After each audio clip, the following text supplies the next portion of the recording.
Hello everyone, it's your boy, and welcome back to another Dead by Daylight video. This video is going to be a little bit different. We're going to be doing kind of a strictly informative video, not really very gameplay based. I'm going to be doing a video on what killer perks I think you should prioritize unlocking in the game over other killer perks. How the game works, for anyone who's unfamiliar or is new to the game. Each killer has their own 3 unique perks that are originally only available to them and have to be unlocked. These perks are unlocked at level 30, 35, and 40 respectively, and with now 20 killers in Dead by Daylight, that leaves 60 perks across the board that are completely unique and have to be unlocked. That's a lot of perks, and it's a lot to have to think about, oh, well, which one do I want to get first? And hopefully this little tier list I'm going to make for you in this little video is going to help you out in picking the right perk. This video is actually going to be split up into 2 parts, since I'm going to be going pretty in detail with each perk. The video is probably going to take quite a bit of time, so it's going to be a pretty lengthy one at that, so we are going to split it up into 2 parts, so the whole video isn't like 3 hours long or something like that. Each part maybe is going to be like an hour and a half, so they're still going to be pretty long, but not crazy long. This is also like the 3rd time I'm trying to record this, so hopefully this time I can get it right and be happy with the result. Before we get started though, if you like what I do here and you want to support me, please drop a subscribe, drop a like, check out the links below where you can follow me and check me out. And additionally, I have started a Dead by Daylight Discord. It's still starting up, the numbers are still building, but if you want to check that out, the invite for that is going to be in the description. And of course, I appreciate any kind of support you give me. Without further ado, why don't we jump right into it? I should state that this is obviously only going to be killer teachables. We're not looking at general killer perks at all. And in addition to that, I wouldn't really call this like a tier list of perk strength, while the priority at which you want to get the perk is, kind of related to the actual strength of the perk itself. I wouldn't call this strictly a killer perk tier list, obviously, since we're not including general killer perks or any of that stuff. Also, the perks aren't ordered by any means, so if a perk is higher in a tier than another perk, it does not mean that that perk should be prioritized more than that other one. The perks are just in the tiers, they're not actually ordered within the tiers. But let's jump right into it. Starting us off, we're going to have our no tier. This is going to be perks that I just think you should downright avoid in the game if you can really help yourself and you don't care about it. They're perks that you should straight up just not get. You don't have to get the teachable perk when it's actually in the blood web, in your blood web level. You can completely ignore it. Now, it is going to bug you for every blood web level after that, but if you can stomach that, then I just don't think these perks should be obtained. They're pretty bad. They don't really do anything for you. Some of them actually hurt you as a killer. So let's jump into it, and I'll explain why each one is just a bad perk. The first perk we're going to be talking about is Predator. This is a level 30 perk unlocked from the Wraith. It's a perk meant to help you track down survivors a little better through their scratch marks. And how it works is it's going to cause the scratch marks to, instead of spawning more spread out, they're going to essentially spawn a lot closer together, with the idea that it's going to make a more straight line that you can follow, and it's going to be a lot easier for you to track down where the survivor is actually going. Now, there's a big problem with this perk, and it solely is based around how scratch marks work. As I said, scratch marks kind of spawn a little spread out from each other, which can actually be a good thing. A pretty common scenario you actually get into is in the early game of Dead by Daylight when you first get into the trial. This is obviously a very important part of the game as killer. You want to find your first survivor, you want to find them where the survivors have spawned, and you want to get into chases. You don't want to be wandering around for a long time and just lose the first gen without even finding anyone. That feels very bad. And what can happen, a pretty common scenario, is you'll be walking around, you'll be looking around, and in the distance you'll see like a scratch mark kind of laid up on a tree or on a wall, and you can see it from the distance and you go, oh, there's a survivor over there, I'm gonna go check it out. This can't happen with Predator. The reason is because with Predator, scratch marks spawn much closer together, which prevents them from being spread out like that and giving you extra information further away by seeing the scratch mark appear on the wall, which technically actually hurts your tracking ability. Obviously, if you're strictly following a survivor, Predator will make it easier to just follow the survivor straight up, as the scratch marks will appear a lot closer together. However, I don't think scratch marks are really that hard to track in this game by default, especially once you learn their patterns, and it's not hard to learn the patterns of scratch marks either. Maybe a decent perk if you're very, very new to the game, which is kind of nice because it is on the Wraith, who's a default killer, and it is only unlocked at level 30, which is a pretty easy level to get to, as it is the first point where you can get a perk from the killer. But in general, I don't recommend Predator. It's not a very good perk, and I actually do think it straight up hurts you in the long run. The next perk we're going to be talking about is Cruel Limits. Now, Cruel Limits is a Demogorgon perk unlocked at level 35, and Cruel Limits is a very bad perk. It's terrible, honestly. How it works is when a generator gets completed by the survivors, within 24 meters, the window vaults in 24 meters, not pallet vaults, just the window vaults, are going to be blocked for up to 30 seconds, 30 seconds being max rank. It's going to be blocked by the entity, so survivors can't vault that. It's just bad. It's terrible. 24 meters is actually not that much distance. When a survivor does a generator, chances are it's probably blocking like one window, maybe two windows if you're lucky. It's going to be obviously very map dependent, but there are some maps with, a lot of windows in a small space, but those maps are pretty uncommon and few and far between. For most maps, a generator is going to get done. It will show you the aura of the windows, which is nice. It'll show you them in yellow or white, I think. And it'll show you which ones are getting blocked. Chances are you're probably going to be blocking one or two windows at most. And in addition to that, to really make use of this perk, you pretty much have to be there when the generator is getting done. It's only for 30 seconds. So you're either going to rotate over there, and the survivor at that point is probably gone. They're not even within the area that the windows are being blocked at. So again, you're not getting any use out of this perk. The only time you're going to get use out of this perk is if you're literally right there in front of them when the generator gets done, and you can immediately initiate chase within that area when the generator gets finished. Outside of that, it's just never going to happen. You're never going to make it work. People have tried to make this perk work by running it in its probably most optimal scenario, that being the map Leary's Institute, due to the fact that Leary's Institute is an indoor map with a lot of windows in a very congested area, just a lot of windows real close together. People have tried to run this perk on that map to make it work, and it still barely works. It's not a perk that works. If you ran this perk for 100, even 200 games, maybe out of like 200 games, this perk might get you one down, maybe. It's not good. I don't recommend it. Next perk we're going to be talking about is a Huntress perk unlocked at level 30. This is the perk Beast of Prey. And now Beast of Prey is kind of interesting. It's the only perk in the game that actually interacts with the killer's bloodlust level. And how bloodlust works is when you're in chase with the survivor for at least 15 consecutive seconds, you're going to get a tier of bloodlust. And there's 3 tiers of bloodlust you can enter. That means if you're in chase for 45 consecutive seconds, you'll hit your maximum bloodlust. And for each tier of bloodlust, you get extra speed on the killer to help you chase down that survivor. Now, bloodlust is lost if you either break a pallet, hit the survivor with an aggressive action, or you lose chase with the survivor. So bloodlust can be broken out of, which is one of the big things going against this perk, and there's also some other things going against this perk. But what Beast of Prey does is when you hit your first tier of bloodlust, when you enter bloodlust for the first time, it's going to make you undetectable. And undetectable does 2 things. One thing it does is it makes your terror radius non-existent, which obviously is pretty cool, but when you're in chase, it's not something you care about.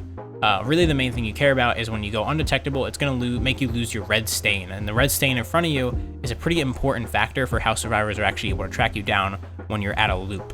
When you lose your red stain, it's going to be very hard for the survivor to know if you're coming around a corner, if you're doubling back, if you're vaulting a window, whatever you're doing. It's going to be pretty hard for them to figure that stuff out, which is a huge boon from this perk, obviously. That's a pretty big thing to have. If that's helping your looping ability, that's great. That's awesome. If it's going to get you like a down on a survivor or get a hit on a survivor, that is dope. There's a couple of things, though, that go against this perk. First of all, it takes 15 seconds to actually even activate. Because once again, Bloodlust takes 15 seconds to get into. So it's 15 seconds before this perk is even up and running. And currently in Dead by Daylight, you don't want to be in chase very long as killer. You don't want to be sitting there for 45 seconds waiting for your maximum bloodlust. It's not how the game works. If you do that, you're going to lose the game as killer. The general rule of thumb is you want to spend 15 seconds on a survivor to either get a hit or a pallet, and if you get neither, you just want to leave. When you get one of those, you also want to leave and rotate. There's a couple of ways you can, stretch this rule out. It's not a hard and fast rule, but having to wait 15 seconds for Beast of Prey to come online is not good. And even with that, it's not even guaranteed to get you a hit on the survivor, obviously. After 15 seconds, the survivor might drop a pallet that you have to break, which is going to break you out of Bloodlust, which is going to make you lose the perk. The survivor, there's just too many things. It's like 15 seconds for it to come online, and you might not even get value out of it. So it's just not a good perk. I also just don't like the idea that it supports this sort of playstyle that every chase you want to be in for at least like 15 seconds to get Bloodlust, to get this perk going. It's not a way to play the game as Killer, especially now. You want your chases to be fast, you want your chases to be quick, and you want to be rotating throughout the map. You don't want to be spending a long time on chases, particularly to make a perk like Beast of Prey to actually activate. Next up, we have another Demogorgon perk. Unfortunately, for the Demogorgon, some of his perks are not very good. He'll have a little redemption later when his third perk is actually quite good. It's actually, in my opinion, one of the best perks in the game, but that is not the case for his other perks. This perk is called Mindbreaker. This is a perk unlocked at level 40 from the Demogorgon, and God, is this perk terrible. Cruel Limits is bad. This perk might actually be worse, to be honest. What Mindbreaker does is when a survivor is repairing a generator and it's below 50% repair, that survivor will be exhausted as long as they're doing that generator, and that exhaustion will stay with them for at least 3 seconds after they leave that generator, 3 seconds being maximum rank. Who cares? Who cares about this? No one cares about this. 3 seconds is not nearly enough time for it to counter any kind of exhaustion perk. Survivors can walk and they can cleanse it super easy before you even get into chase with them. If they see you coming from far away, they'll just walk, the exhaustion will be gone, and they'll use whatever exhaustion perk they want to use. The obvious thing that comes to mind is it counters, Sprint Burst. You can't Sprint Burst from a generator anymore. The thing is, most Sprint Burst users are going to walk anyways before the killer even gets to them, so the exhaustion is going to be gone, and they're just going to Sprint Burst away anyways. The perk is terrible. It's bad. The exhaustion doesn't matter. It doesn't matter for anything. In addition to that, it only happens if the generator is below 50% repairs. If it's above 50% repairs, the perk doesn't activate at all. So it's just a bad perk. It's just terrible. It doesn't do anything for you. It might as well not even be a perk. If you run this perk, you might as well have a dead perk slot. It doesn't do anything. Next perk is Coulrophobia. This is a perk from the Clown. And as far as the perks in this tier list go, this is actually probably the most solid of these perks. As it has a good bit going for it, but it kind of stumbles over itself on what it's trying to do, and I'll explain what I mean. What Coulrophobia does, it's an anti-healing perk. I should say it's unlocked from the Clown. It's a level 35 perk unlocked from the Clown. And what it does is when a survivor is within your terror radius, their healing speed is actually going to get reduced by quite a significant margin. It actually reduces it by 50% at max rank, which is a pretty hefty amount to be reducing someone's healing by. It's actually the most heal reduction in the entire game from a perk. The problem here is it has to be within your terror radius. That's the big problem with this perk. And there's a couple reasons why I think that doesn't work. For starters, a lot of survivors aren't going to heal when they're within the killer's terror radius for fear of a perk that's pretty commonly run, especially alongside anti-healing perks, called a Nurse's Calling, which is a perk that essentially reveals your aura. As a killer, it'll reveal the aura of survivors healing within a certain distance, and people like to run it alongside anti-healing perks so that survivors have to take more time healing, so you get more value out of this perk. When survivors are in a terror radius and they see an anti-healing perk, they're probably going to be afraid of this perk called Nurse's Calling, meaning they're going to stop healing as soon as they hear the terror radius. Additionally, the perk gives a notification when the perk is activated. If a survivor is healing and they get into your terror radius, their healing bar goes red, it gets slowed down by a lot, and they see the little Coulrophobia perk icon in the bottom right hand of their corner. As soon as they see that, no one's going to keep healing. No one's going to be like, oh, let me just stomach the 50%, unless they're basically already done the heal and they don't care. Most people are going to see that and they're going to be like, oh, I don't want to deal with this. They're going to stop healing, they're going to walk out of your terror radius, and they're just going to heal somewhere else. You could say maybe that gives you a little bit of value as, they have to walk out of your terror radius and go heal somewhere else, and they're wasting a little bit of time, but then you're not even getting value out of the perk, really, though. You're not getting value out of the part you want to get value out of, which is reducing their healing speed by 50%. So the perk kind of just stumbles over itself and ends up not really doing a whole lot for you. When you want heal reduction or heal stall, whatever, when you want to reduce healing speeds, you want your perk to actually reduce those healing speeds. This is why something like Sloppy Butcher is so good, because no matter what, the survivor has to heal through Sloppy Butcher, unless they have some alternate form of healing, such as Adrenaline or Inner Strength, which counters that. They almost always have to heal through Sloppy Butcher, no matter what, as an effect that's applied until the survivor gets healed, no matter what. Coulrophobia doesn't always work because they have to be in your terror radius, and most of the time they're just not going to heal in your terror radius if you see you have Coulrophobia, so it just doesn't work as a perk.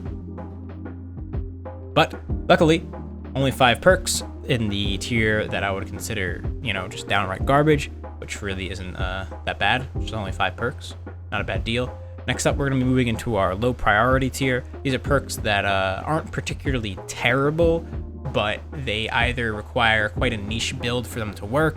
The numbers might not always be there with them. They just might not do a lot for you, or they're just perks that do things that the killer doesn't value a whole lot. So they're kind of weak. They're kind of in the situation where they could do things for you, but they have to kind of be in the really, really right niche situation for them to actually shine. The first perk in our tier here is going to be Unnerving Presence. This is a level 30 perk unlocked from the Trapper. And what Unnerving Presence does is when you're in the killer's terror radius, if a survivor is doing a skillful action that requires skill checks, they're going to be getting more skill checks, and they're going to be getting their skill checks are actually going to be smaller. The idea here is that with smaller skill checks and more skill checks, the survivors are going to miss more skill checks. There's a problem with that, and this is a global problem. This is a blanket problem that's going to come up for any perk that deals in survivors having to hit skill checks. What happens is oftentimes the survivors are just going to hit the skill checks unless they're completely caught off guard, or maybe they don't have a whole lot of experience in the game. Most survivors with a pretty decent amount of experience in the game don't miss a lot of skill checks. They don't often miss skill checks. Every now and then, a survivor will miss a skill check. I miss skill checks still every now and then. But most of the time, as long as the survivor has any bit of experience in the game, they're pretty much prepared for any kind of skill check that's going to be thrown at them. Only the really, really hard skill checks are going to throw them off every now and then. And additionally, Unnerving Presence doesn't even get to surprise the survivor, really. As soon as the survivor is in your terror radius, they get a little icon when they're doing an action that has skill checks involved. They get a little icon at the bottom right-hand screen. Bottom right-hand of their corner. Hold on, I can't English right now. The bottom right-hand corner of their screen, they get an icon for Unnerving Presence that tells them that it's activated. So they don't even get a surprise factor out of it on like the first skill check, where it's like, oh shit, the skill check is suddenly smaller, and they miss the skill check or something like that. They already know it's coming. They're going to be prepared for it. They're going to be ready for more skill checks. They're going to be ready for harder skill checks. It can work in some very specific builds with a large terror radius and crazy skill checks that survivors have to hit. A lot of people like to run this perk on Doctor alongside another perk we'll talk about called Huntress's Lullaby and something called Overcharge, and they just make skill checks near impossible to hit, which actually does work with the fact that the Doctor has a built-in ability that makes skill checks go in reverse sometimes and appear on different sides of the screens. That can make it so skill checks are incredibly hard to hit because there's a lot going against you for hitting that skill check. But Unnerving Presence by itself, not a great perk, not something that's crazy. Nothing amazing. The next perk is Tinkerer. Tinkerer is a perk unlocked at level 40 from the Hillbilly, and I should preface that Tinkerer, and there's 3 other perks, there's 4 perks total here. There's going to be Tinkerer, Franklin's Demise, Knockout, and Lightborn. These are all perks that are getting a rework of some kind on the PTB. Currently, I am judging these perks by their live version. This is the version that they are on 4.0.2. I'm not judging it by the PTB version. I haven't had a chance to try out the PTB. I don't know what kind of changes are going to be made to these perks before the PTB is actually coming to live, whether or not the version that's currently on the PTB is going to be the version we'll see on the live server, so I can't really judge the version that's on the PTB. So I'm judging the live version, the current live version of these perks. Going forward, that's what's going to happen. Tinkerer, level 40 perk unlocked from the Hillbilly, and Tinkerer is actually a really cool perk. I really like Tinkerer, but it doesn't have the numbers going for it. What Tinkerer does is when 85% of a generator is completed, the generator is going to give you a loud noise notification, as if someone missed a skill check. It's going to alert you, give you a loud noise notification, and you're going to get the undetectable status effect for 8, 10, and 12 seconds based on the rank. It's pretty cool, honestly. It's honestly pretty cool. It's got some hybrid information. It lets you know when a generator is going to get almost completed, so maybe you can rotate over there to kind of contest it. It's going to give you the undetectable status effect, which is even better, so the survivors aren't going to know you're going to be going over there. But there's one big problem, and it's the fact that when a generator is 85% completed, that generator is probably done. Unless you're right on top of the generator is going to be finished by the time you get there. The survivors may have rotated away from the generator. They might not even be there anymore. So I guess the idea comes up, well, why not run it on a high mobility killer like the Billy and be able to get there quick enough to contest that generator? The problem is a lot of these killers that have high mobility are also very loud. The Hillbilly has his chainsaw, the Oni is just loud as shit. The Demogorgon maybe with his map teleport also screams. The nurse kind of, with her blinking, she screams. A lot of these high mobility killers aren't exactly the most quiet killers in the game. They're pretty loud. So the undetectable status effect doesn't even really matter a whole lot for you, which is something you do want to get value out of. And again, 85% of a generator, that generator is basically almost completed. If 2 people are on it, that generator's done. Even on high mobility killers, you might get there and they might just push out the generator right when you get there, and you wouldn't have stopped the generator. You might be able to contest the survivors themselves, get some hits on them, which is always nice, but it's not going to save you. The perk isn't going to save you from generators being completed a whole lot. The undetectable status effect, admittedly, is nice.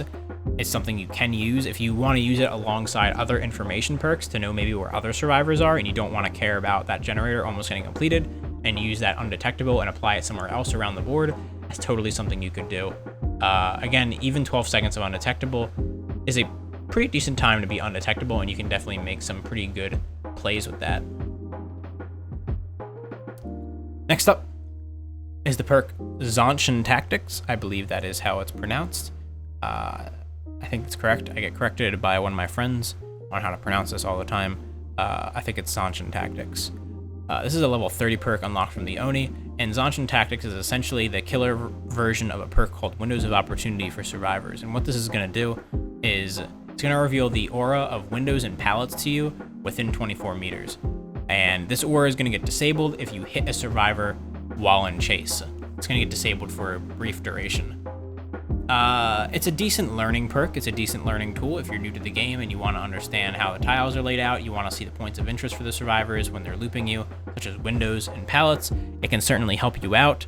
Otherwise, as a perk that actually helps you in the game, get downs on survivors, pressure the survivors, etc., it's not a crazy perk. It's got some niche uses alongside someone like Pyramid Head, where you can see the points of interest for where a survivor is going to go, and you can use your power and have an exact visual representation of where you need to aim at, so you don't have to make any guess or anything like that, which can work.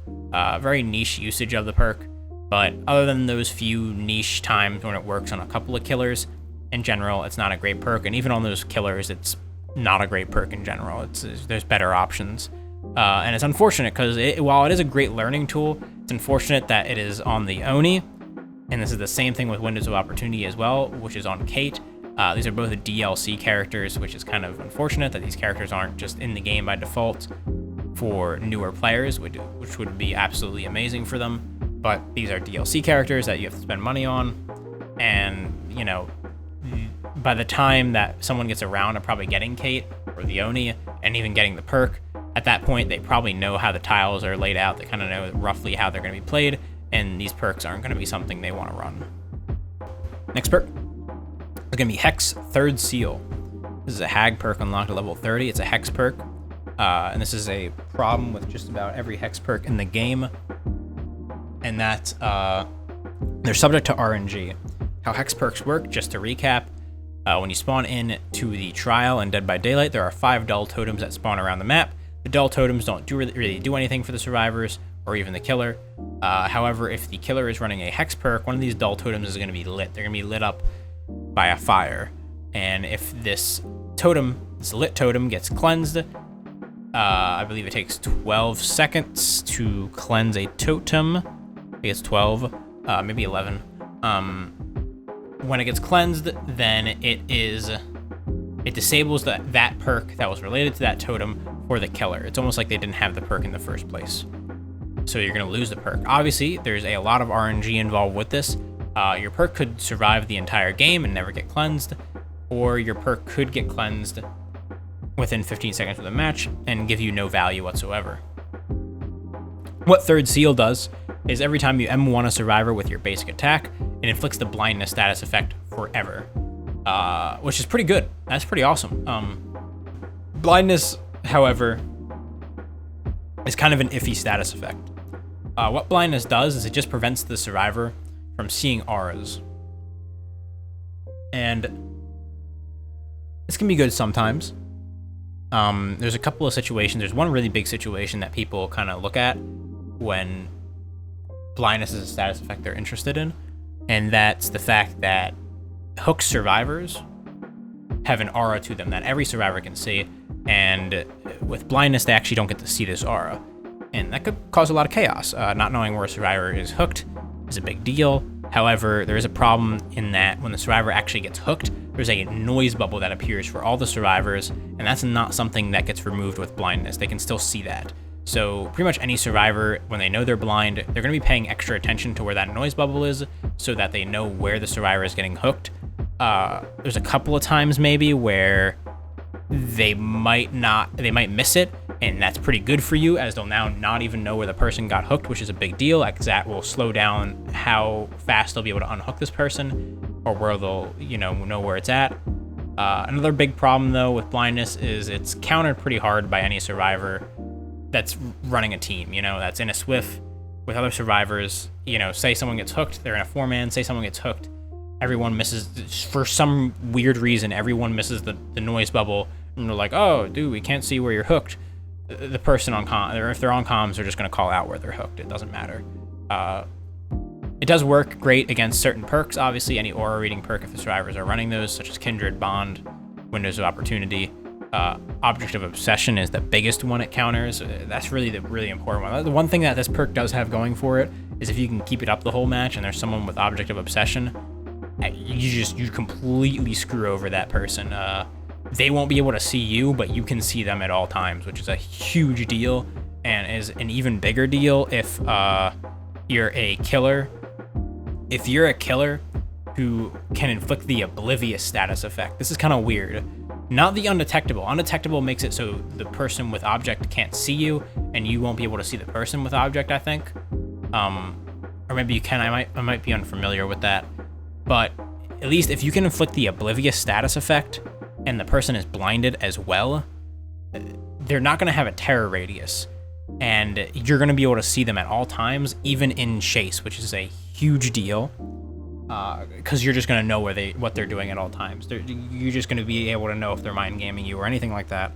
I'm kind of going on a tangent now about effectiveness of this perk. Basically, it does have a really good place in countering Object of Obsession, but blindness in general is a pretty iffy status effect. It's not something the survivors are caring about. It's not going to slow down their ability to do generators or any of that. It'll slow down their ability to maybe find survivors sometimes, etc., do certain things, but as far as generators, objectives go, running the killer around, sometimes it's not going to help them out a whole lot, or it's not going to impair them a whole lot. And additionally, once again, Hex perk could get cleansed within 15 seconds and not do anything for you. Oh, also another limitation of the power is it doesn't need to be on a basic attack. For any killer like Billy or Bubba or the Huntress who uses a form of offense other than their basic attack, it can be inconsistent, as you need to hit them with your basic attack, not your power. Next perk, it's another Huntress perk. This is called Territorial Imperative. This is a perk unlocked at level 35 from the Huntress. Territorial Imperative is a bit of an interesting perk. It's essentially a perk that gives you information on the basement on one specific part of the map. How it works is if you're over 32 meters away from the basement, whenever someone enters the basement, you're going to get a loud noise notification, and you're going to see their aura. There are a couple of niche builds you could run with this perk, mostly on killers that can get across the board very quickly.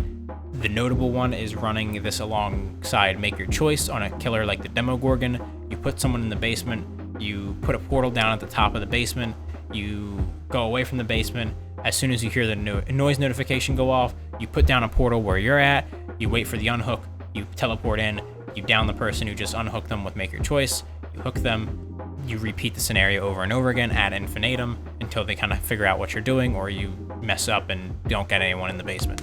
That's a very niche build you can run on someone, and it's not like the most effective thing in the world. Admittedly, not all basements are created equal, surprisingly enough. There are some basements that are very hard to get out of. Notably, the basement in the preschool on the Bad Ham preschool map is insanely hard to get out of due to the fact that you not only have to go up the basement, but you're also in a basement within a basement, so you have a limited amount of stairs you can go up. Certain basements are in areas that have a lot of exits to them, basically, is what I'm trying to say, which can make, trying to trap a survivor with this perk a little bit harder. Additionally, it's giving you information on an area of the map that's very specific.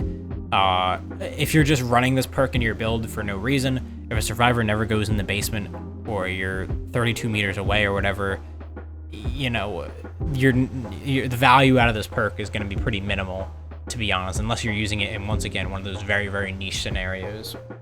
So, works in some niche builds, but not something that works all the time that I can recommend. Next perk is a perk called Forced Penance. This is a perk unlocked at level 30 from the new killer, the Executioner, Mr. Pyramid Head himself. When a survivor takes a protection hit for another survivor, this perk is going to inflict them with the broken status effect for up to 60 seconds at max rank. That's pretty cool. The big problem is the survivor has to take a protection hit. Protection hits are sometimes very inconsistent from just the game standpoint. They don't always count protection hits all the time for some reason. I've noticed recently, I know they did make protection hits a bit more consistent, and I have noticed they've been a bit more consistent, but there are still some pretty weird ones that should be protection hits and just aren't, so you have to deal with that. But in general, looking at what the actual status effect that is applied here, applying the broken status effect for 60 seconds, not a bad deal, but it's not something that's crazy, right? The current meta for survivors is that most of the time survivors are just staying healed, pushing out generators, and just not caring about being injured. If they're injured, if they don't care about being injured, being broken for 60 seconds isn't going to change their mind about being cared about injured. They're going to still just go do generators. They're going to push out the generators. If they're great at looping, they're not going to particularly care that they're injured. In fact, at this point, they might have access to Dead Hard now. So it's not something that's crazy. It does work kind of well, I'm finding, on one killer in the game, and that's the Legion, because the Legion can actually apply Forced Penance with their power, which is pretty dope. It essentially gives you a situational Legion pin, which is an add-on they have that inflicts the broken status effect. It gives you that add-on in a certain situation completely free, without an add-on slot, which is pretty awesome, but you do need a perk slot for it. So how much you value your fourth perk slot, me at least, in my opinion, as far as Legion goes, I only care about 3 perks. I care about Surge, I care about Pop, and I care about Thrilling Tremors. I could give a rat's ass what the 4th perk is, so I have been experimenting with some other perks, Forced Penance being one of them. If there was a way I could manipulate the system into thinking people take protection hits when they don't actually try to take a protection hit, that could be a really good boon for this perk if I could figure something out like that, because you can actually apply it to multiple targets. The value of being broken for 60 seconds, the main thing that it could happen is that it'll just prevent someone from healing for 60 seconds, so you can come back later, find them injured, and down them in one hit, which is not a bad deal. But otherwise, it's not a crazy perk. As far as a lethality perk goes, which is really what this perk is, it's an anti-healing / lethality perk. It's nothing I'd go head over heels about. Next perk is Fire Up. Fire Up is a perk unlocked at level 30 from Mr. Freddy Krueger, and it's a perk focused on the late game. How Fire Up works is whenever a generator gets done, you're going to get a token. For each token you get, it's a 4% stackable bonus for how fast you do specific actions. These actions are vaulting windows, breaking pallets, kicking generators, picking up survivors. It's basically everything in the game you can do as killer. minus, you know, your hit cooldown or whatever, or any of that stuff. That sounds pretty cool. It is pretty cool. The problem is, for one, the perk doesn't really get up and running until at least there's like, it doesn't really become like a very good perk, or a perk you even notice really, until there's like 3 or 4 generators already done, or all the generators are done. 4 to 5 generators need to be done for this perk really to start to show up. And at that point, like, a big problem with any of these endgame perks is you're kind of preparing for a situation you don't always want to be in. By the end of the game, you pretty much want to be finishing up the trial. You want to have, you know, you want to have a survivor to be dead. You want the other survivors to be dead on hook or whatever.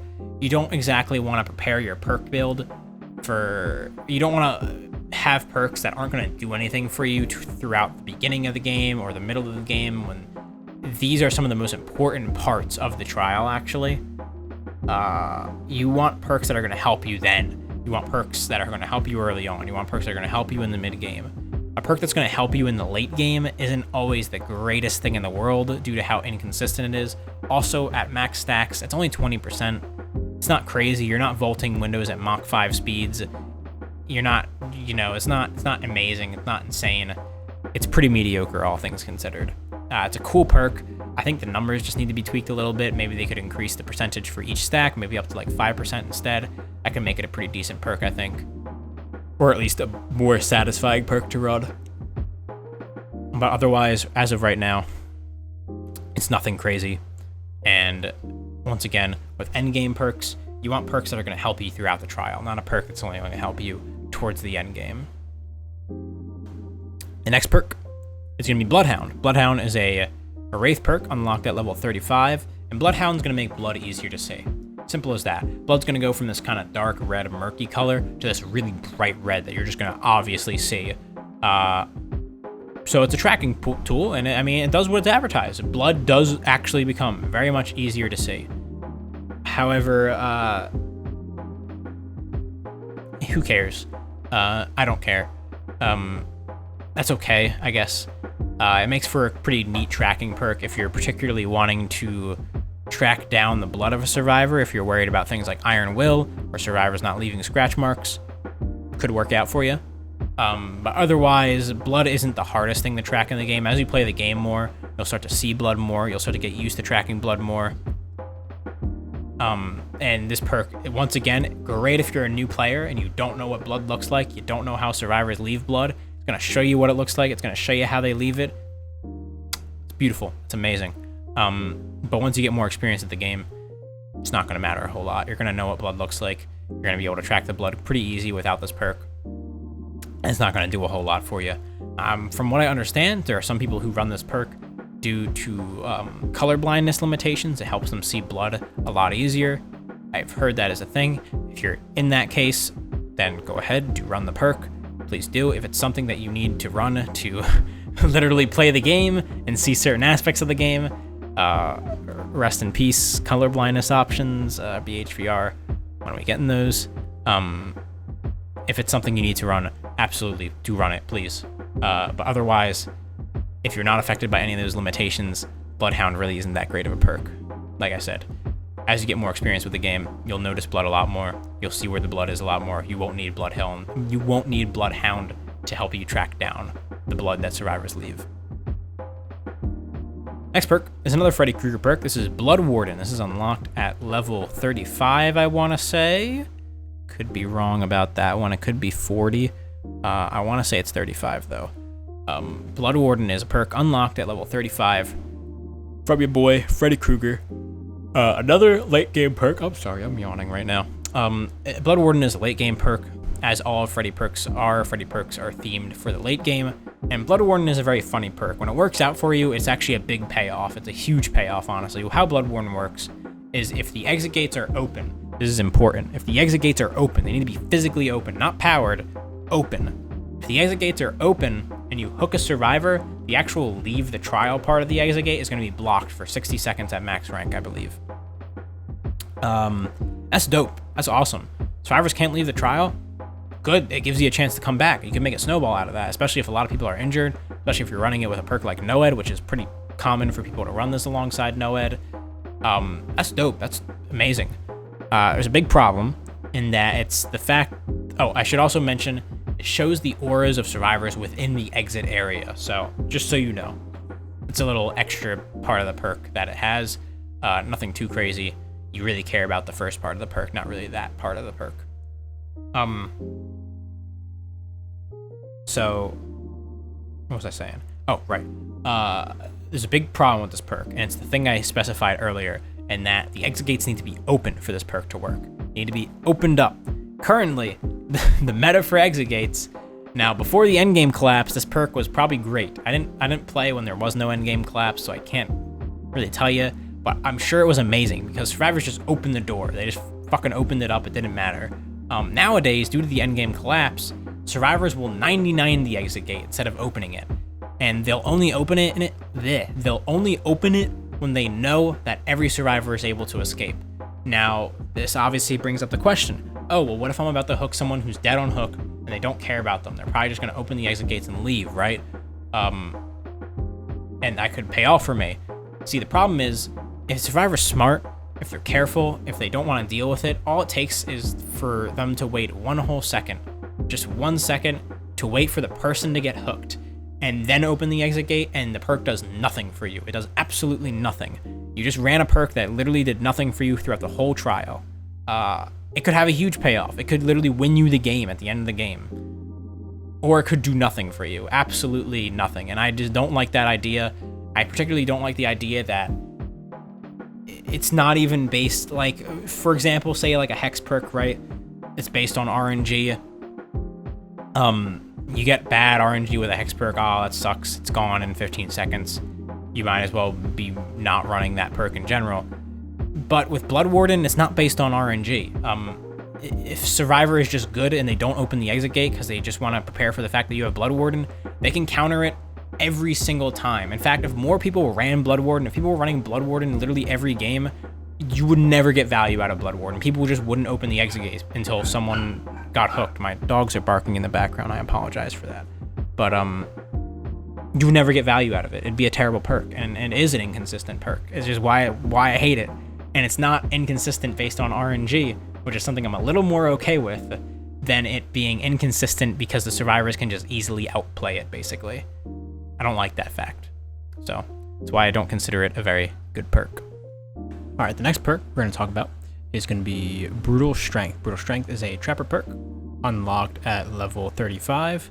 And Brutal Strength is a perk that's just going to make you kick things faster. It's going to make you break pallets faster, and it's going to make you kick generators a little bit faster, which is pretty cool.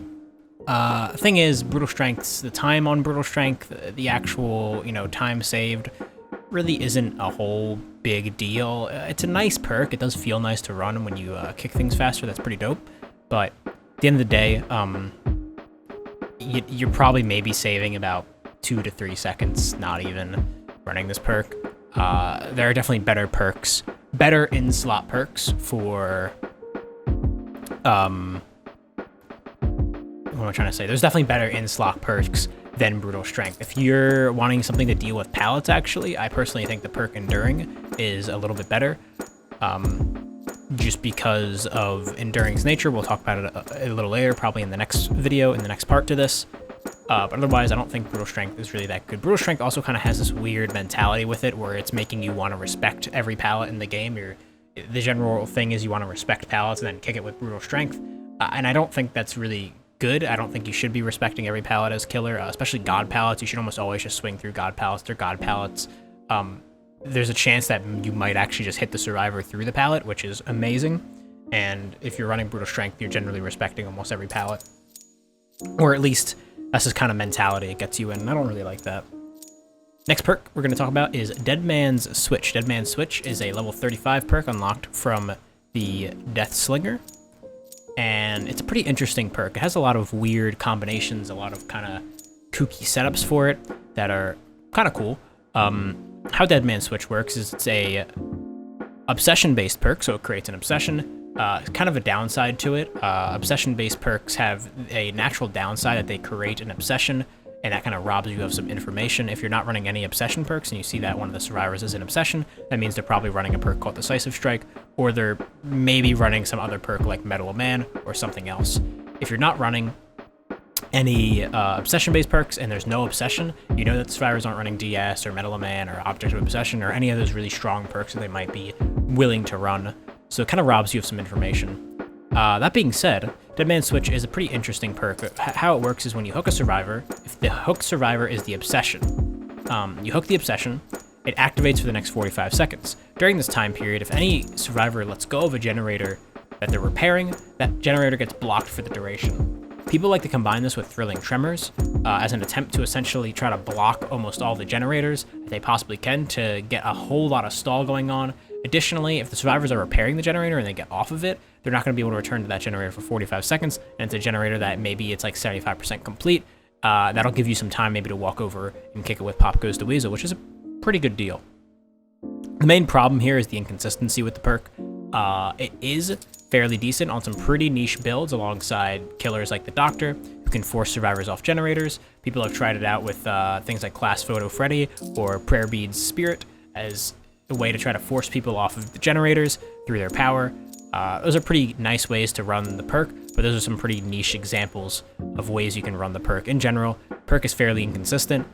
You might only have like one person let go of a generator, and if that's the case, then, you know, it's the only one generator is going to get blocked for you. Also, if they're in a pretty coordinated team, if they're running in a Swift or something, someone's probably going to say that, oh, I'm going to go for the save, and you're only going to get one generator blocked out of that, and it's not going to give you a whole lot of value.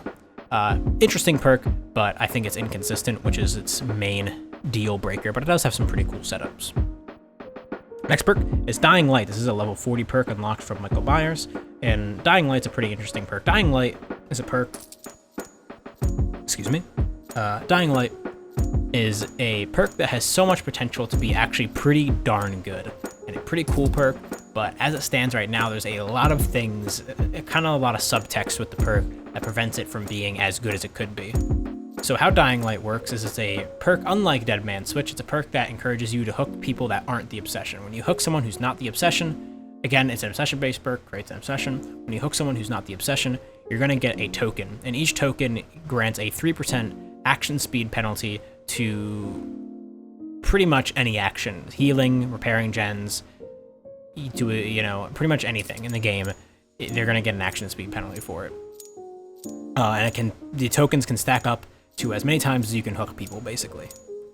There's a couple of downsides with this perk, though. First of all, there's an inbuilt downside. Actually, well, I shouldn't say. There's a downside that's stated in the perk, and that is when you run Dying Light, it buffs the obsession, actually. It buffs the obsession with 33% altruism, or 33% speed to their altruistic actions. So they're going to heal people 33% faster, and they're going to unhook people 33% faster, which isn't that great of a thing. It can have kind of a side effect where it might make the obsession be way more altruistic, which could play into your favor, and they could go for some more stupid plays. But that being said, it still buffs the obsession. They're going to be healing faster. They're going to be unhooking people faster. It's just kind of annoying. Additionally, there's a lot of other annoying things with this perk. First of all, the perk doesn't affect the obsession. The obsession isn't affected by Dying Light at all. Like I said, it actually buffs them, but they receive no penalty from Dying Light. Additionally, if the obsession dies for whatever reason, you lose any effect this perk ever had. You don't keep your stacks like you would with Save the Best for Last or Play with Your Food. If the obsession dies, you essentially just lose all your stacks. You pretty much forfeit it. The perk doesn't exist anymore. There's no effect gained for anyone else. Additionally, this perk does nothing for you at the beginning of the game, which is one of the most important parts of the game, where you want to be, it's one of the most crucial moments of the game, and in fact it works against you in the beginning of the game, and it really doesn't get up and running until you're at least at 3 or 4 stacks, where it's at like 9-12%. That can take a little bit to get going. The general opinion about the perk is it's kind of a win more perk. If you're doing really well, Dying Light's going to be kind of that last nail in the coffin to prevent the survivors from maybe making a comeback. But if you're not doing well, Dying Light's not going to help you out at all. I mean, you need to hook people for it to work. It's a perk that it has so many things kind of built up around it that just kind of go against it, which is kind of sad, because it is a pretty fun perk to run. People like to run it alongside things like Thanatophobia for a ton of action speed penalty, which the survivors sure do love. They don't hate it at all. It's not extremely annoying to play against, but in general, Dying Light is not the best perk in the game. Far from it, really. But it is an interesting perk, and one of my favorites, to be honest, even if it is not that great of a perk. Next perk we're talking about is going to be Franklin's Demise. Once again, this is another perk that's being reworked on the PTB. So we're basing it on the current version on the live servers, 4.0.2. The changed version on the PTB could be slightly different based on placing. Franklin's Demise is an anti-item perk. Basically, when you hit a survivor with an M1 basic attack, it's going to cause them to drop their item if they're carrying an item, and it's going to reduce the charges by 0, 5, and 10% respectively. By the way, should have mentioned this, it's a level 40 teachable from the Leatherface, or Cannibal, Bubba, whatever you want to call him. Franklin's Demise is an oak. It's a whatever perk. If the enemies the survivors are stacking items, Franklin's Demise can work. It can be a decent way to deal with keys. It's got maybe some inbuilt stall in it. If you cause the survivor to drop their item, they might go back and look for it, which is them wasting time because they're not doing generators or anything crazy. That being said, I mean, you even if they're stacking 4 items, you're better off just running another perk. You're better off running something that's going to help you out in chases, help you out in defending your generators, help you out in, slowing down the game in your favor in a better sense. It's one of those perks that kind of affects this one aspect of the game that the killer really doesn't care about. So that's really what it is. It's a very situational perk. If you don't care what your 4th perk slot is, and you see the survivors stacking 4 flashlights or 4 medkits or whatever, totally use it. Go ahead if you don't care what your 4th perk slot is. Grab Franklin's Demise, deal with the items. Totally fine. Otherwise, not that great of a perk. It also has this kind of limitation where you have to hit them with your M1 basic attack, which is kind of not good for killers that, like the Huntress, that have alternate forms of offense that they're oftentimes using. Next perk we're going to talk about is Gearhead. Gearhead is a level 30 teachable from the Deathslinger, and Gearhead is a perk that could be very, very good, but it's not. It has a lot of weird things about it. It's got a lot of basically prerequisites to it and a lot of rules about it. How Gearhead works is it's an information perk, and when you hit a survivor 2 times with your basic attack, Gearhead's going to activate for the next 30 seconds at max rank. While this time period of Gearhead being activated, for the next 30 seconds, if a survivor lands a good skill check, not a great skill check, a good skill check on a generator, that generator is going to glow yellow for as long as they're repairing it. So it's kind of neat. It's got this kind of cool information vibe to it. The problem is there's just better information perks out there. First of all, it's got this whole weird prerequisite with the 2 basic attacks. Again, basic attack limitation. If you are a killer like the Huntress, Billy, Bubba, if you're a killer that uses something that's not their basic attack often, you're getting half the value out of this perk, maybe even no value out of this perk, depending on how often you're not using your basic attack. Additionally, if survivors are hitting a lot of great skill checks, if they're really good survivors and they're consistently hitting great skill checks, which I know is very hard for certain survivors, and, that's okay. Not everyone's always hitting greats. In fact, most people aren't always hitting greats. But if perchance they are very good survivors, and they're always hitting greats, this perk does nothing for you. It doesn't tell you if they hit great skill checks. It only shows up for good skill checks. And the thing is, you would want a perk that would help you against the best survivors in the game. That's what you want. I understand that, not every survivor is God tier. You're not always going against some God tier 4-man Swift. But if we're objectively talking about perk value and perk strength and, the kind of the priority you want to be getting these perks, you obviously want to be getting the better perks first. Gearhead isn't going to help you out against good survivors who are constantly hitting great skill checks. And additionally, it's got the whole weird prerequisite to it where other information perks will just help you from the start of the game, such as Discordance, such as Whispers, such as, I'm trying to think, Surveillance. Surveillance a little less so, but these are perks that are going to help you from the start of the game and don't require you to get these 2 basic attacks, be in chase. It's just kind of a weird perk. It can work, but like I said, there are better options for information gathering perks out there than Gearhead. I also realized I actually skipped over a perk. I skipped over Furtive Chase. So we're going to jump back a second and actually going to do Furtive Chase because obviously we don't want to skip any perks. Furtive Chase is a level 40 perk unlocked from the Ghostface. It's probably his only really bad teachable, actually, or I guess, you know, not as good teachable. His other 2 teachables are actually pretty good, to be honest. He's got some real solid teachables. Furtive Chase is not one of those, unfortunately. Luckily, it's the last one you can get, so if you're only interested in Ghostface for his perks, I'd say level him up to level 35, and then you're pretty much going to have every teachable you would want from the Ghostface. Furtive Chase, how it works, is it's another perk like Dead Man Switch that encourages you to hook the Obsession. So once again, creates an Obsession, robs you of a bit of information there. And how it works is every time you hook the Obsession, you're going to get a stack of this perk.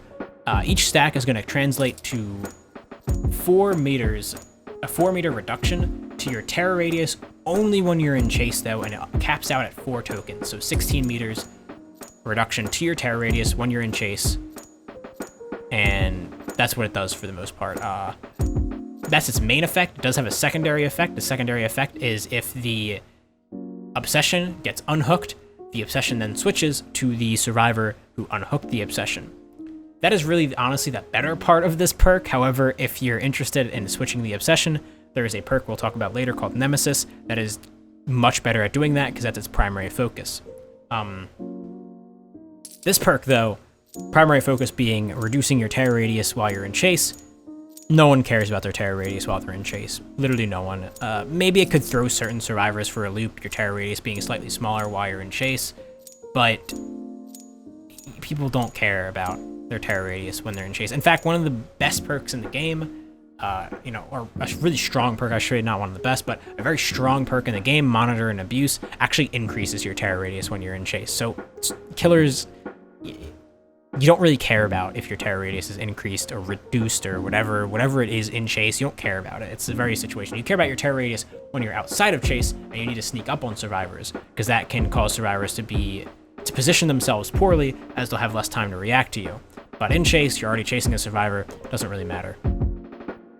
So Furtive Chase, not that great of a perk. And like I said, if you're interested in it for the Obsession switching effects, then there's another perk called Nemesis that just does that, but better. Next perk is Huntress's Lullaby. Hex Huntress's Lullaby. This is a level 40 perk unlocked from the Huntress. Once again, this is a Hex perk, so it's very subject to RNG, as it is a Hex perk. It could last 15 seconds, it could last the entire match. And Huntress's Lullaby is a kind of regression perk mixed with a bit of information gathering. How Huntress's Lullaby works is every time you hook a survivor, you're going to get a stack. For every stack you get, the actual noise notification the survivors receive for the skill checks, the distance between that noise notification and the skill check itself is going to get reduced. This perk hits maximum strength when you hit 5 stacks, hook 5 survivors, and at that point, skill check sounds are completely silent. They're just not going to receive a skill check sound. On top of this, every time they miss a skill check, they get an additional 6% reduction alongside the normal skill check reduction to missing that skill check.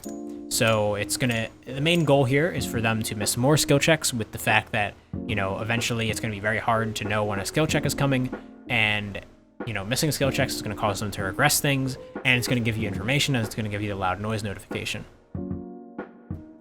Thing is, once again, there's 2 things going against this perk. First of all, it's a Hex perk, it's inconsistent, and not only that, but for a perk based around RNG, it's not that great. It takes time to get going. It takes a lot of time to get going, actually. 5 stacks for full strength, that's a lot of hooks. That's a lot of time you need to spend on a perk. For a reward that's really just okay at best. Not even that great of a reward for 5 stacks. Additionally, one of the most egregious things about this perk is when it pretty much does nothing for you. The regression thing means nothing when you have no tokens on this perk, because we've talked about it before. Survivors almost always just hit skill checks. Like, maybe they'll blunder a skill check every now and then, but if there's nothing affecting the skill check, like with this perk, what it does when you get more tokens, they're not going to miss skill checks. Even at the start of the game, though, when this perk is basically not really doing anything for you, as soon as they get a skill check, they get a notification that this perk exists, which is terrible. Now they're just on the lookout for Hex Totems. They're going to be a little more receptive to looking for Hex Totems, and if they see one, they're just going to cleanse it. And that's so sad. Realistically, this perk shouldn't give the survivors a notification until you at least have 1 token, or maybe at the beginning of the game, if someone does miss a skill check, then it should give them a notification about it. Additionally, like I said, 5 stacks, it's a long time for a pretty mediocre reward where even at 5 stacks, survivors still might just hit the skill checks. Their skill checks, people do combine them with, you know, they do combine this perk with things like Unnerving Presence on like the Doctor or something, and that kind of work, that can situationally work, but it's not the best regression perk in the game. There are better and more reliable regression perks out there. Next perk we're talking about is going to be Iron Maiden. Iron Maiden is a level 40 perk unlocked from the Legion, and Iron Maiden's a pretty interesting perk. It does 2 things, basically. It's all related to lockers. One of the main things it does is when a survivor gets into a locker, if they exit the locker, they're going to scream, revealing their location, and they're also going to be exposed for 15 seconds upon leaving the locker. The secondary thing it does is that you're going to open lockers up to 50% faster when the perk is at max rank. You don't really care about this. Killers sometimes run this. People sometimes run this alongside barbecue and chili, so that it can't really counter barbecue and chili, particularly if they're a high mobility killer who can actually capitalize on that 15 seconds. But 15 seconds of being exposed is not a whole lot of time. Unless you're like right in front of the person as soon as they get out of the locker, you're probably not going to catch them before the exposed status effect wears off. Especially if, you know, they're across the map or something like that. So it's not that great of a perk. Once again, it's another situation where there's just better perks to run. I can give you information when survivors get into a locker and they leave, it can tell you where they're at. Once again, that's why people combine it with barbecue and chili. But you could just run other information perks. You could run, Thrilling Tremors. You could run Whispers. You could run Surveillance. You could just run better information perks that don't require, the survivors to get into a locker and leave the locker. Additionally, like I said, the 15 seconds of exposed, while cool, is not very long. I've had people get out of lockers and I'm a decent distance away, but I'm still there. I see them get out of the locker and I still don't even catch up to them in time to actually M1 them and down them for the exposed. They managed to get away before the exposed.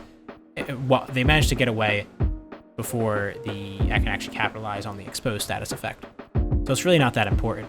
It has one interesting interaction where people would like to run it on the Huntress because it does make you open lockers faster, which subsequently makes you reload your hatches faster, which can be a pretty unique usage for it. You can check that out on Huntress if you're not interested in, your 4th perk slot. You don't care what it is. You could run it and it does feel very good. It's a very nice quality of life perk for the Huntress. Otherwise, not too many other uses for it. Not a great perk. Like I said, the one combo it does have is it does combo well with barbecue and chili. So, again, if you don't care about your 4th perk and you're running barbecue, you can totally take Iron Maiden.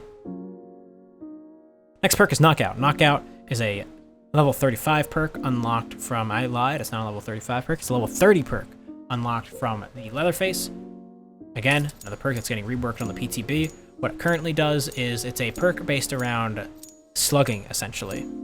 When you down a survivor and put them into the dying state, normally, survivors will see the aura of the downed survivor, no matter where they are on the map, telling them where they are. What Knockout does is it makes it so that survivor can't be seen unless a survivor is within 16 meters of the dying state survivor, which is pretty good, pretty solid, right? I mean, yeah, it's pretty decent. If you're going for a heavy slugging build, this could definitely pay off. Problem is, there's 2 main problems with this perk.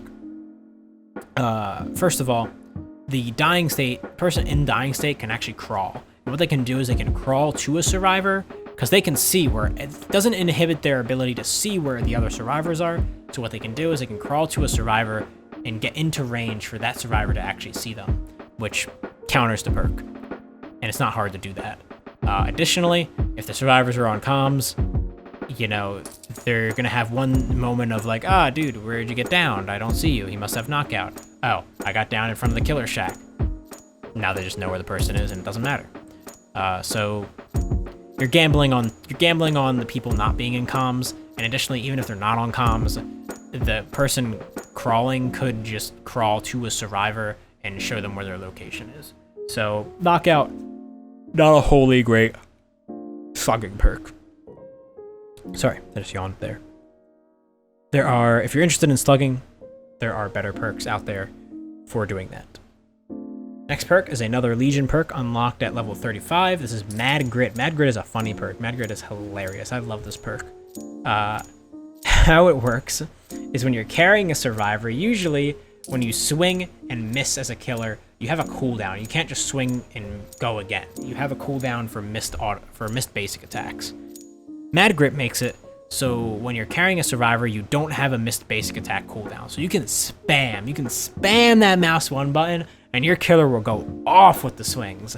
Additionally, if you hit a survivor while you're carrying someone, the wiggle timer for the survivor on your shoulders will be paused to up to 4 seconds at max rank. So they won't be able to wiggle for 4 seconds if you do that. Pretty unique perk. Combo is great with Agitation and Iron Grasp. People love to combo it with that. Outside of that, though, the perk is meh. It's okay at best. It really only works if the survivors are being super altruistic and body blocking and doing all this. Like, if they're body blocking, if you get survivors that are like constantly body blocking you from the hook, dude, Mad Grit is great. They're gonna really feel bad about it because you're just gonna just M1 them, and it's not gonna matter for the person on your back. They're just not gonna be able to wiggle. Otherwise, if you're interested in, you know, a perk that's gonna help you out with carrying survivors and getting them the hooks faster and all that jazz, Agitation is a much better perk for doing that, and it's just consistent. Mad Grit heavily depends on whether or not you're gonna get body blocked on your way to the hook, which doesn't always happen, especially not in solo queue. There's oftentimes not people going for crazy body block plays when they're in solo queue. But does help against terribly altruistic survivors who are going for lots of body blocks, but it doesn't always happen. So an inconsistent perk, and it's not the best at what it does, but it is a funny perk, and it gets, you know, gets my gold star of approval for the fun factor, really.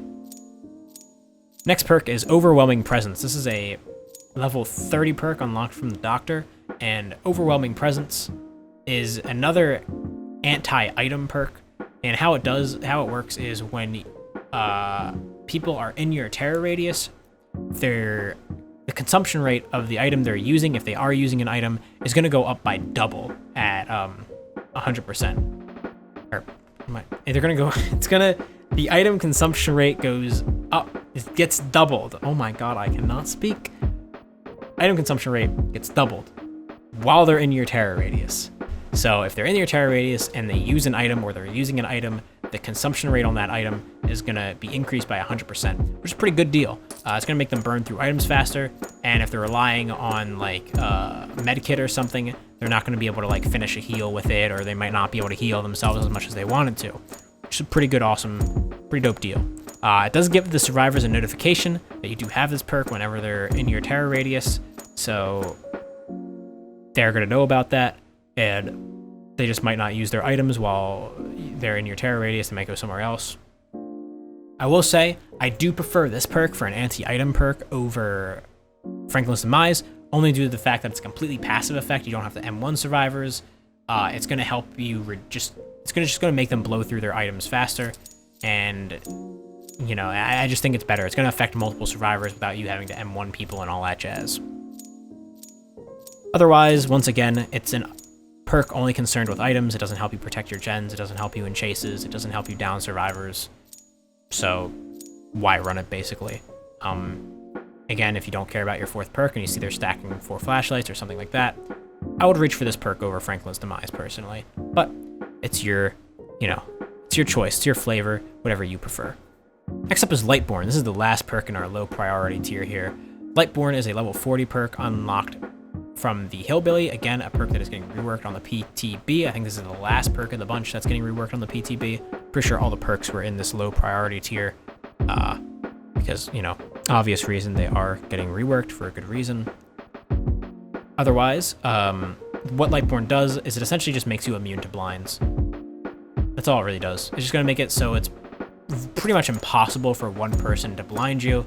That's all it does. There are plenty of ways as a killer to avoid getting blinded. If it's flashlight saves that you're worried about, which is probably what most people are going to be running this perk for, there are lots of ways to avoid flashlight saves. First of all, you could bait the pickup by standing over the down survivor, you know, looking down, bait it for a second, turn around, look around, see if there's someone there. maybe you'll find someone, if you do know they're going to go for the flashlight save, and you can go contest them. When you pick up a survivor, what you can do is you can look up or you can look down to avoid flashlights. Pretty simple, not that hard. And if you can do it, you can angle yourself into walls and face walls and whatnot to make it so it's basically impossible to get a good angle on you. There are plenty of ways to avoid getting blinded without having to run the perk Lightborn. You could cheese out a couple of people at pallets if you're breaking a pallet and they try to blind you, and they're wondering, why am I not blinding them? What's going on? What the hell? And then you can just M1 them in the face. That could be pretty cool. That could be a cool way to run the perk. Otherwise, again, there are plenty of ways to avoid a flashlight without having to run this perk. And it's really just boils down to that. It doesn't really provide you with anything else. Moving on to the next tier, we got the average priority tier. We're probably only going to go through half of this tier before I end part 1 of the video, obviously. But our first perk here is going to be Remember Me from Mr. Freddy Krueger. This is a perk unlocked at level 35 or 40. I'm forgetting off the top of my head. It's 35 or 40 from Mr. Freddy Krueger. And, you know, I did just get done kind of shitting on Blood Warden a little bit. You know, like I said, Blood Warden is a perk that can be countered very easily by the survivors. Remember Me is not a perk that can be countered as easily. Remember Me is a late game perk that what it does, it's an obsession perk, first of all, so it does create an obsession, does rob you of some information. How it works is every time you hit the obsession with a mouse 1 basic attack, once again, that really annoying mouse 1 basic attack limitation. I don't know why it exists in almost every perk in this game, but sure. There's a lot of perks I feel like that just it shouldn't exist for. This is one of them. But every time you hit the obsession with a basic attack, it's going to add... let me look at my notes. Where am I at? It's going to add 4 seconds to the actual time it takes to open the exit gates, up to a maximum of 16 extra seconds to opening the exit gates. Right now, exit gates are pretty fast to open. Remember Me makes it so that time goes up by quite a significant margin, 16 seconds at maximum stacks, which is pretty awesome. And unlike Blood Warden, they can't avoid Remember Me. The only way they could possibly avoid Remember Me is if they get the obsession to open the exit gates, because for whatever reason, the obsession is not affected by Remember Me, which is kind of stupid. But they can't avoid this like Blood Warden. You know, they can't just not open the exit gates, wait for the person to get hooked, open them, and then they avoid Blood Warden. They have to actually do the exit gate opening part of the exit gate, which means if you get 4 stacks of this bad boy and the obsession isn't doing the exit gates, it's going to take them a lot longer to do the exit gates. People like to combine this perk with Rancor as a way to basically make it that the obsession is not going to do anything in the end game from being, you know, both exposed and killable, which is a pretty good deal in my opinion. If you're looking for a late game perk to stall out the late game a little bit, I would go for Remember Me over, you know, Blood Warden or Fire Up or whatever. Out of those 3 perks that we talked about that are kind of like the late game perks, because that's kind of Freddy's gimmick, I would go with Remember Me. Remember Me is definitely my favorite of the bunch, just due to its consistency and its reliability. You know, Blood Warden definitely has a higher high, but it definitely has a way lower low. The lower low being it could just not do anything for you, which is very sad. So, that's what I think about Remember Me. I think it's a pretty decent perk. Consider it if you're interested in an endgame perk. Next perk is a perk from the new killer, Mr. Executioner, Mr. PP Head, Mr. Pyramid Head, whatever you want to call him, unlocked at level 35, and this is going to be the perk Trail of Torment. Now, Trail of Torment's a pretty interesting perk. How it works is it's a cooldown-based perk. At max rank, it's going to have a 60-second cooldown. Whenever you kick a generator, as long as it's off cooldown, it's going to give you the undetectable status effect for a short duration. And one of the main issues with this perk is that if for some reason, when you use the perk, it marks that generator that you just kicked in yellow for all the survivors to see. The survivors know that you have this perk active. They know you don't have a terror radius, which in my opinion is a little bit bogus. I don't know why they did that. However, and admittedly, this is part of the reason why this perk, I would say, is right now at least average priority. This could be a bug. This could not be. This could be totally intentional. I don't know. But right now, if you run Trail of Torment with the perk Surveillance, it actually doesn't show up the yellow aura for the survivors. So they have no idea that you're running this perk as long as you're running it alongside Surveillance, which is kind of crazy and kind of kooky. Once again, this could totally get patched out. It could be a bug. In my opinion, it kind of seems like a bug. But while it's on the market, it definitely makes the perk a lot stronger, as the survivors aren't going to know you're actually using it. You can use this to rotate silently, to sneak up on survivors, maybe get a cheeky gen grab here and there, all that jazz. Otherwise, you know, there are very creative ways to use this perk, and it could be an interesting fourth perk if you're interested in deceiving the survivors, especially when you use it alongside surveillance. It's going to get rid of that main kind of counter to it. Next perk is Thanatophobia. Thanatophobia is a perk unlocked from the nurse at level 35. Thanatophobia is a similar perk to Dying Light in that it's a slowdown perk. How it works is for every survivor injured, there's going to be a 4% speed reduction to action speed reduction for every survivor injured. So 4% for 1, 8% for 2, 12, 16% if all the survivors are injured. It's a neat little perk. Personally, though, one thing holding this perk back is that 6% really isn't that great, or 16% really isn't that great. It's only maybe like a few seconds on a generator, nothing special. People like to combine it often with other perks such as Sloppy Butcher to make healing take a lot longer, or, you know, with Pop Goes the Weasel or Surge to make that, you know, that Pop Goes the Weasel, that Surge just take a little bit extra time to actually get back that progress on that generator. So it's a good perk when you combine it with other perks, not the greatest when it's by itself though. Additionally, for whatever reason, it doesn't count dead survivors as a stack for Thanatophobia. If you kill a survivor, you basically, if there's only 3 survivors alive in the game, you can basically only get a maximum of 12% or, yeah, 12% for Thanatophobia. I don't think this is all that great. I don't know why it's like that. I think you should personally, if you kill a survivor, that should just basically be a permanent stack for the survivors that they have to deal with. I think it would be a nice little buff to the perk. Otherwise, it's an okay perk. Pretty good when you run it alongside other things. Not the best when it's run alongside itself, or when it's run by itself.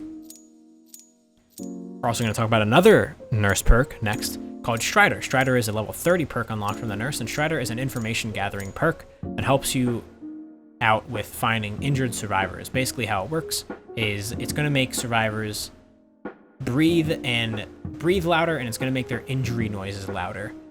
Now, it doesn't just happen for you. This is kind of weird how this perk works, but I guess it's the design of the perk so that survivors are aware of it. Basically, the perk doesn't make it louder for you. It actually physically makes the injury noises and the breathing of the survivors louder. So if a survivor is running Iron Will, which is the main thing this perk counters, and you injure them, they're still going to be making noises of pain, and they're going to know that you have this perk, because they're going to be like, oh, why is my character, you know, grunting while they're in pain? While I'm in the injured state, I have Iron Will. They're going to know you have Strider. Strider's pretty neat, in my opinion. Iron Will is a very, very good survivor perk right now. It makes it so the survivors are way more comfortable with playing injured, especially alongside other perks like Dead Hard, which once again, the better right now is to just stay injured and heal with adrenaline at the end of the game and just do gens. Strider is just going to make it a little bit more uncomfortable for the survivors to want to play injured, especially if you're countering a perk like Iron Will, which is a very strong perk on the survivors right now. It's going to help you out in finding where these survivors are. I think it's great on killers that can injure a lot of survivors very quickly, like the Legion. It's a staple perk, staple kind of annoying perk for the Spirit, as it removes her basically kind of one counter perk, that being Iron Will. Otherwise, though, it does sort of just do one thing, but if you're looking for a fourth perk to help you out, and a perk that'll counter a popular survivor perk, popular meta survivor perk currently, Strider is definitely a solid option. Next up, we have Spirit's Fury. Spirit's Fury is a perk unlocked at level 30 from the Spirit, speaking about the Spirit. And it's a perk that is typically run alongside the perk Enduring. It's kind of a combo. You don't really run Spirit's Fury without the perk Enduring, which we'll talk about later, maybe in the next video probably. But how Spirit's Fury works is when you break at least 2 pallets, this is at max rank, when you break at least 2 pallets, the next pallet that's thrown and hits you and actually stuns you is going to get broken instantly. It's obvious people run this with Enduring because people, you know, you have your Spirit Fury up, they drop the pallet, you get hit with it, you have reduced stun from Enduring, and the pallet just breaks immediately. It pretty much just guarantees a down on the survivor if they're injured, or a hit if they're not injured. It's a pretty good perk. It's a very lethal perk.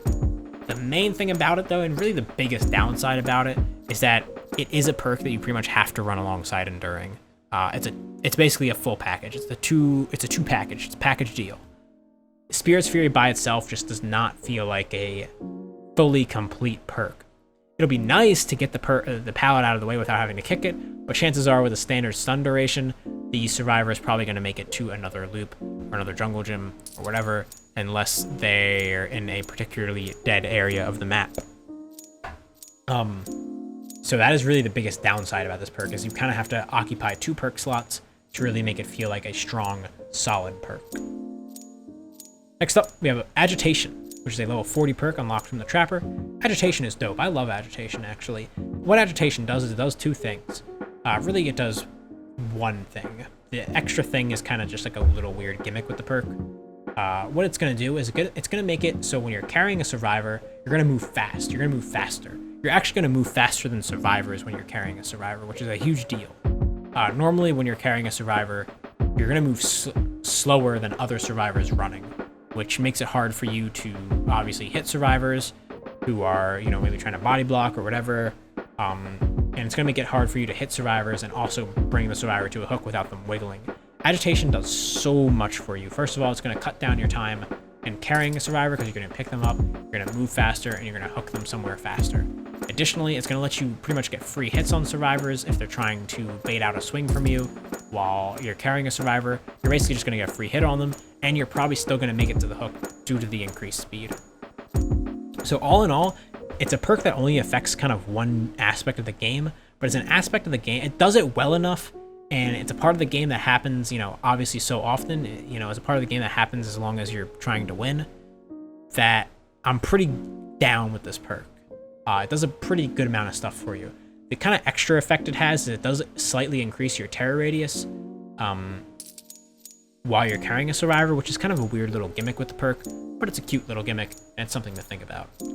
Otherwise, very cool perk, very awesome. Again, if you're looking for a 4th perk and you got your core, you got like Corrupt Intervention, Discordance, and like Pop Goes the Weasel, something like that, and you don't care what your 4th perk is, you're just looking for something, Agitation is a very solid grab. Just very, very solid. It also works great on killers that have slower movement, like the Nurse, like the Huntress, like the Spirit. These are 110 or below killers that when you run Agitation on them, it works pretty well for them. They're actually going to move pretty quick, and people are going to get thrown off by it. So I like Agitation. I'm quite a big fan of it. Next perk is Bamboozle. This is a perk unlocked from the Clown at level 30, and Bamboozle is a perk to help you in your chases. And what it does is it increases the speed at which you vault things as a killer, and when you vault a window, it's going to block that window for a duration. You can only block one window with the perk, keep that in mind, so if you vault another window, that window is going to become unblocked, and a new window is going to get blocked. The main use of this perk is to say you're at a jungle gym, there's one window, there's one pallet, you don't want the survivor to loop you around the window a million times, they go through the window, you vault the window behind them, now there's only the pallet. It's a great way to get pallets from survivors very early and to get rid of pallets very prematurely. It's a great way to kind of just shuff out Shack Pallet at the beginning of the game if a survivor doesn't want to drop it or whatever, or to shuff out Shack Pallet early, vault the window, force them to drop Shack Pallet, or they get hit. One of the two things. It's pretty solid. I have no issues with it. It's a great perk for, helping you out in chases. And I think really the biggest asset of this perk is, like I keep saying, it's a great way to get certain pallets out of the way very quickly, as getting rid of the window in a jungle gym is a huge deal. It kind of just turns that jungle gym into like a kind of, just turns into a pallet gym basically. So they're going to want to drop that pallet, or they're going to take a hit, and you're totally fine with either of those. And lastly, the last perk I'm going to do for the first part of this video is going to be the perk Blood Echo. Blood Echo is a perk unlocked at level 35 from the Oni, and Blood Echo is a pretty unique perk. Blood Echo activates whenever you hook a survivor. When you hook a survivor, basically every other survivor that's injured in the match is going to get inflicted with the exhaustion debuff and the hemorrhage debuff. They're going to bleed more, and they're also going to be exhausted. They get exhausted for 45 seconds, by the way. It does have a cooldown. It does have a 60-second cooldown attached to it, which is kind of unfortunate if you're hooking a lot of survivors. But, I mean, That does mean there's only like a 15-second downside between the exhaustion status effect running out and you being able to activate it again. It's a cool perk. Exhaustion perks are really popular on survivors. They're some of the best perks in the game for obvious reason. Dead Hard, Sprint Burst, Lithe, all these things are crazy good on survivors and they love running them. And Blood Echo, especially on killers that are going to be able to injure survivors easily, such as the Legion, such as the Plague. She can keep, survivors injured due to her power. It's going to be great. You're just going to snuff out those exhaustion perks and basically make it so you can get into chases with survivors and not have to worry about these things like Dead Hard and all that jazz. It's also going to make it so if you're not playing something like the Plague, obviously, or maybe you're playing like Legion and running this perk, it's going to make it so survivors are maybe going to want to heal more often. They're going to want to, be at full health, waste time healing, not doing gens because they're going to want to not have to deal with Blood Echo. It can have kind of a weird side effect where sometimes the perk, this is kind of a weird way to explain this. This is more of like a mentality thing. We're getting into kind of like this weird like meta game set kind of stuff. If Survivor's running a perk, an exhaustion perk, they're oftentimes pretty confident with looping the killer, right? As long as it's not something like Sprint Burst, if it's like Dead Hard, Lithe, Balance Landing, they're going to feel more comfortable looping the killer. They have their exhaustion perk available. They essentially have a good way of getting some distance from the killer, which means that they sometimes maybe play a little more reckless than they should actually. They might not drop a pallet immediately. They might do something else, because they're like, oh, I have Balance Landing. It doesn't matter. I'm not going to drop this pallet. I'm just going to take a hit, go, drop from something, use Balance Landing, whatever. If they're exhausted, they might play more safe. They might drop more pallets on you. They might play way more safe, which sometimes isn't great because sometimes if a survivor greeds for something, you can just get a free hit out of it.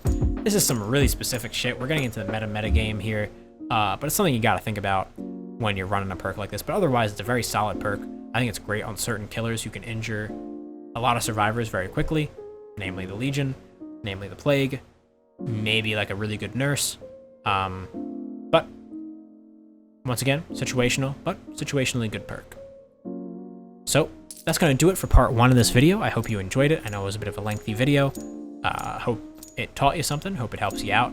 And in part 2, we're going to finish up the tier list. We're going to do the rest of the, average priority, and the high priority, and the top priority, all that jazz.